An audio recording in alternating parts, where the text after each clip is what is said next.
जय श्री राम दोस्तों। मैं हूं शिवम और आप देख रहे हैं मूवी हैकर।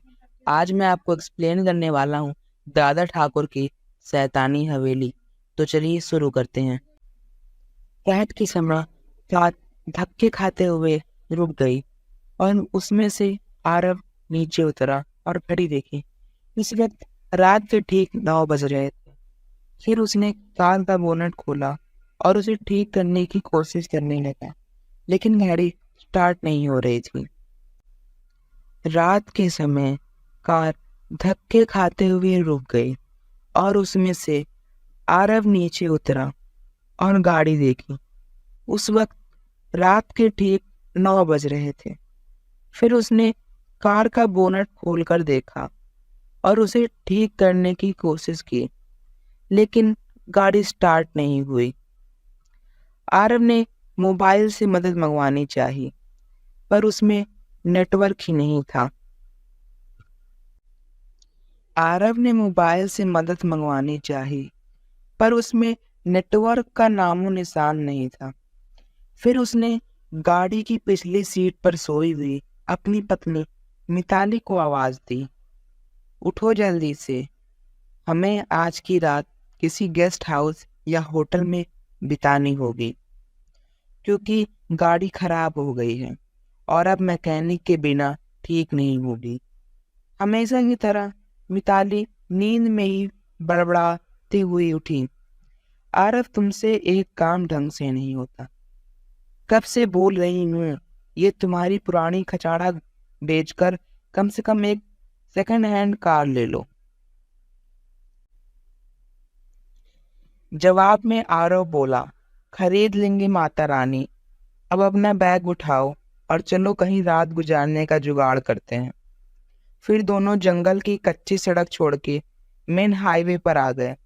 उसी वक्त उन्हें जंगल में दूर कहीं से भेड़ियों के रोने की आवाजें आने लगीं।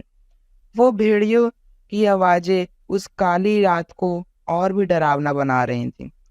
दोनों लगभग आधा घंटा चलते रहे, पर उन्हें ना कोई लिफ्ट मिली और ना कोई होटल।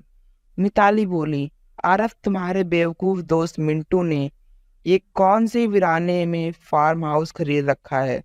इस बात पर आरव कुछ कहता उससे पहले ही आसमान में जबरदस्त बिजली कड़की। उस आवाज से डरी हुई मिताली आरव के सीने से लिपट गई। उस वक्त आरव के चेहरे पर एक मुस्कान से चमक उठी। तेज बारिश के आसार नजर आने लगे थे। तभी चलते चलते बिजली की चमक चमाती तेज रोशनी में उन्हें एक पुरानी हवेली दिखाई दी। तभी चलते चलते बिजली की चमचमाती तेज रोशनी में उन्हें एक पुरानी हवेली दिखाई दी। वह दोनों तेजी से दौड़ते दौड़ते उस हवेली के नजदीक पहुंचे। हवेली गेट पर उन्हें कोई वॉचमैन नजर नहीं आया, इसलिए वह दोनों गेट खोलकर हवेली के मुख्य दरवाजे के पास पहुंचे। दरवाजे पर डोर बेल के नाम पर एक पुरानी रस्सी किसी सांप की तरह लटक रही थी। उस रस्सी को आरव ने 2-3 बार खींचा, लेकिन अंदर से किसी भी घंटी की आवाज नहीं आई। फिर मिताली ने दरवाजे पर खटखटाने के लिए अपने हाथ आगे बढ़ा रही थी, उससे पहले ही अंदर से एक भारी आवाज आई, अंदर आ जाओ, दरवाजा खुला है। उन दोनों को यह बात अजीब लगी, क्योंकि अंदर से किसी भी घंटे की आवाज नहीं आई थी और न ही उन दोनों ने कोई आवाज की थी।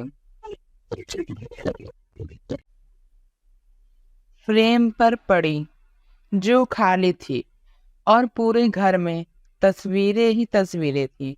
उन सब में एक बात समान थी कि किसी भी तस्वीर में कोई भी हंस नहीं रहा था।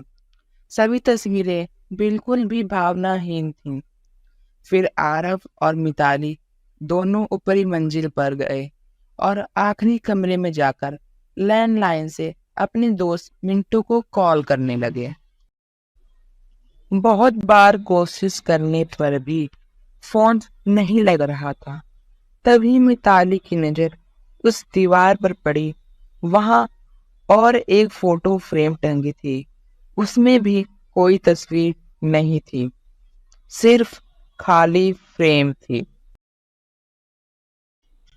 उन्हें यह बात थोड़ी अजीब लगी। फिर दोनों नीचे गए और दादा ठाकुर से बोले, आपकी लैंडलाइन से फोन नहीं लग रहा है। दादा ठाकुर बोले कि यहाँ की फोन लाइन में हमेशा गड़बड़ी रहती है। दोबारा से प्रयास करें, या फिर चाहें तो आज की रात आप दोनों यही रुक जाइए। मिताली और आरव कमरे में जाकर फिर कॉल लगाने की कोशिश करने लगे, पर सब बेकार। आखिरी में दोनों ने रात को वहीं रुकने का निर्णय लिया। बेड पर लेटते ही दोनों की आंख लग गई। प्रैक्टिस थी 1:30 बजे। आरव की नींद अचानक से खुल गई। ठीक 1:30 बजे आरव की नींद अचानक से खुल गई और वह एक बार फिर से अपने दोस्त को फोन लगाने लगा। लेकिन उस वक्त फोन पूरी तरह डेड था। हाथ से फोन नीचे रखते हुए आरव की नजर दीवार पर गई और सामने का नजारा देखकर उसके चेहरे पर से हवाएं उड़ गईं, क्योंकि कुछ घंटों पहले देखी हुई खाली फ्रेम में अब उन दोनों की तस्वीरें थी और उसके नीचे लिखी थी उनके मौत की तारीख। उसने मिताली को उठाया और उसे तस्वीर दिखाई। वह बोली, यहाँ कुछ तो गड़बड़ है आरव, हमें अभी के अभी यहाँ से बाहर निकलना होगा। फिर दोनों वहां से सरपट भागे। सीढ़ियों से वह दोनों तेजी से नीचे उतरने लगे, पर उतरते वक्त सीढ़ियों पर उन्हें 4 पैरों की जगह 6 पैरों की आवाज आ रही थी। अब वह दोनों काफी डर चुके थे। कुछ भी करके उन्हें बस दरवाजा खोल के बाहर भागना था। पर दरवाजे के पास पहुंचने के बाद जब दोनों ने उसे खोलने की कोशिश की,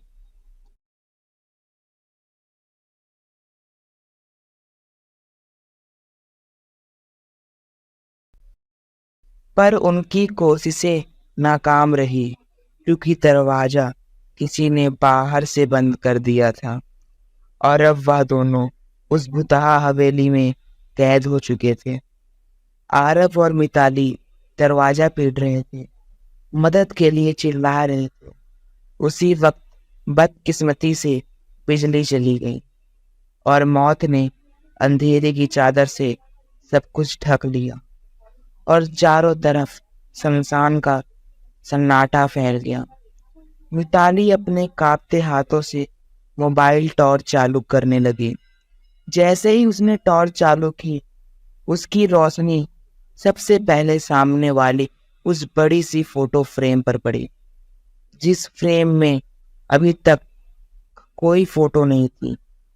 अब उस फोटो फ्रेम में झूले पर बैठे दादा ठाकुर की शैतानी मुस्कान वाली तस्वीर आ चुकी थी और अगले ही पल दादा ठाकुर तस्वीर से धीरे धीरे गायब होने लगे और उसके नीचे रखे झूले बिना जो उसके नीचे रखा झूला बिना हवा के ही झूलने लगा।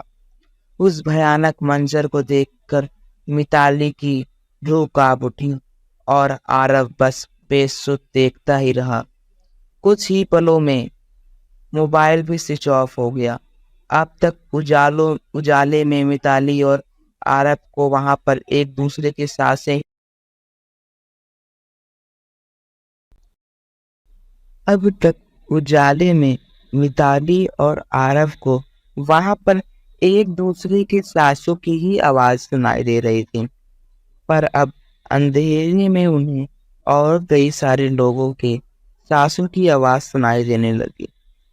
एक एक करके सभी आवाजें नजदीक आ रही थी और कुछ पल ही पलों में दर्द भरी चीखों के साथ उन दोनों की तस्वीर भी बाकी तस्वीरों के साथ हवेली की दीवार पर टंग गई और दादा ठाकुर झूले पर बैठकर सिंगार पीते हुए किसी और मेहमान का इंतजार करने लगे। धन्यवाद। Thanks for watching. ऐसी और भी वीडियोस देखने के लिए हमारे चैनल को सब्सक्राइब कर दीजिएगा और वीडियो को लाइक करना ना भूलें दोस्तों। धन्यवाद।